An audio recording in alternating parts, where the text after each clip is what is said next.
I recently stopped using Duolingo and started doing this instead, and the results will amaze you.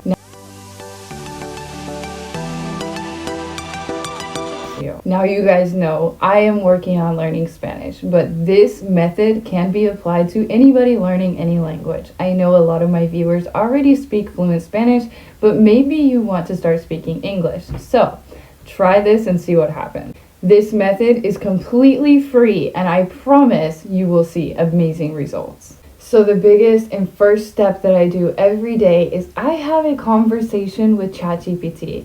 I use the voice function of ChatGPT to actually practice speaking Spanish. ChatGPT is actually an amazing tool to use for learning another language because you can practice actually speaking without feeling any shame when you mess up.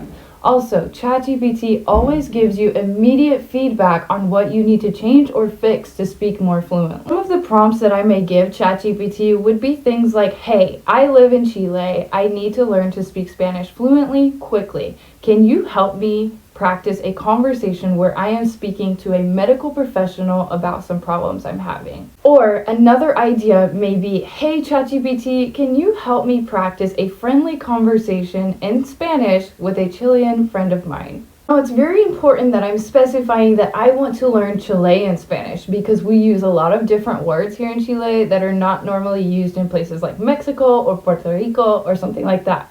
If you are practicing for English, maybe try specifying that you want to speak American English or British English if that's your goal. The second thing that I do every day is I try to force myself to listen to Chilean Spanish. So things like watching this video in English may help you tune your ears in to listening to a foreign language. So for me, I like to seek out Chilean creators on TikTok or Instagram or something like that so that I can hear the accent, the speed, and everything like that, especially the vocabulary here in Chile because it's so different. It's important to note though, my biggest goal here is learning to speak and listen because I am currently living in Chile. So for me, those are things that I need to truly survive and function here appropriately. So a lot of my practice from day to day is really focused on listening and speaking and understanding fluency. So while those apps for language learning can be useful, they mostly focus on reading and writing. And I notice a lot of my English students will come to me and they'll be amazing at reading and writing because they practice with apps like that,